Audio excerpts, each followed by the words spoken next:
que são as notícias. A taxa de desemprego subiu para 6,1%, segundo dados do IBGE. É uma alta depois de uma série, até já trazendo o Renan aqui para a tela. Renan, bem-vindo aqui, Renan Fiuza, também com a gente aqui no nosso Estúdio 2 da CNN, na Avenida Paulista. A gente vinha de uma série de quedas e aquela coisa de, historicamente, a menor taxa de desemprego da série histórica e tal. Só que agora temos uma alta. Nos explique, por favor. Bem-vindo, Renan Fiuza. Valeu, obrigado, Elisa. Bom dia para você, bom dia para os livers. Vamos explicar porque esses números eles acabaram de ser divulgados pelo IBGE. É a PNAD contínua e faz com que a gente tenha um olhar mais criterioso para essa população, infelizmente, que ainda busca um emprego, né? Eles chamam de desocupados, ou seja, aqueles que não estão nesse momento ocupados ou trabalhando, né? E aí a gente fura essa bolha e traz para vocês esses números. Números fresquinhos, tá? Aliás, convido a todos para a gente dar uma olhadinha numa arte que o nosso time de economia preparou, justamente para ajudar a ilustrar melhor. Tá aí para vocês, bem ao meu lado aqui na tela, a gente tem a taxa de desemprego subindo para 6,1%.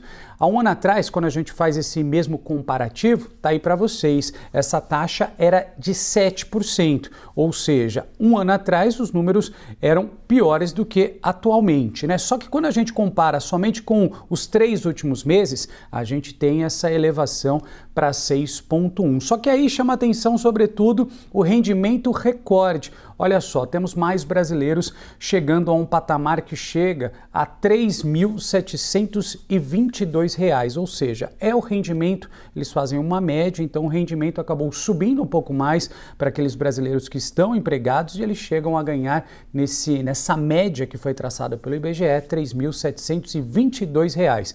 Mas infelizmente, né, Elisa, ainda temos muitas e muitas pessoas à procura do tão sonhado emprego, então naquela ânsia, né, naquele anseio, melhor dizendo, para conquistar o seu emprego, né? São 6.600.000 pessoas ainda desocupadas, ou seja, sem empregos.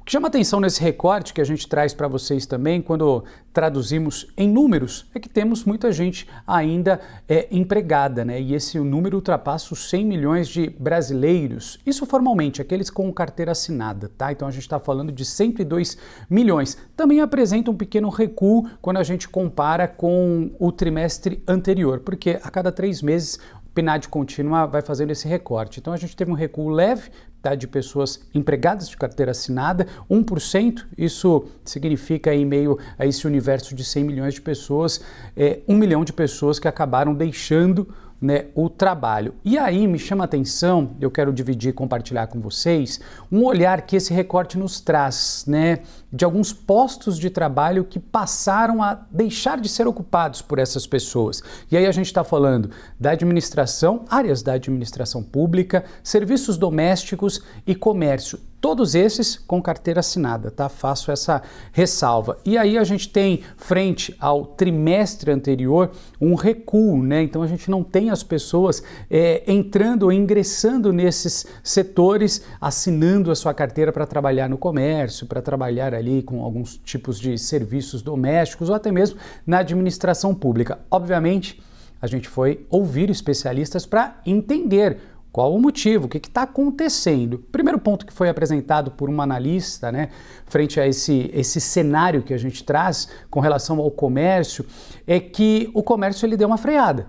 Nesses 3 meses seguintes aí, fazendo uma comparação, né? Eles disseram, olha, o comércio deu uma estabilizada, então eles estão recalculando algumas rotas esse ano, sobretudo um ano eleitoral, sobretudo um ano no qual muitos empresários querem entender os movimentos, né, de 2026, então eles freiam, param de contratar, usam ali a mão de obra que já existe dentro da sua empresa, né, do seu comércio, e aí a partir de um segundo cenário, talvez quando a gente começa a mirar já o segundo semestre, final do ano, uma nova contratação. Para além disso, sabe aquela turma que acaba assinando a carteira no final do ano, empregos e vagas que vão surgindo, por vezes temporárias, né, 2, 3, 4 meses, muitos desses contratos também são finalizados e faz com que, quando entra nessa pesquisa, haja um recuo. né? Então, quando a gente faz uma comparação com o começo do ano, o ano aquecido, né? Final do ano, Natal, festas de final de ano, isso quando a gente olha sobretudo para o comércio, né? Aí a gente percebe que o cenário ele está mais inflado, tem mais pessoas trabalhando. E aí quando a gente olha agora esses números, os números mudam bastante. Portanto, é um recorte que a gente traz aí, pesquisa essa que acabou de ser divulgada e a gente está compartilhando aqui no Live CNN.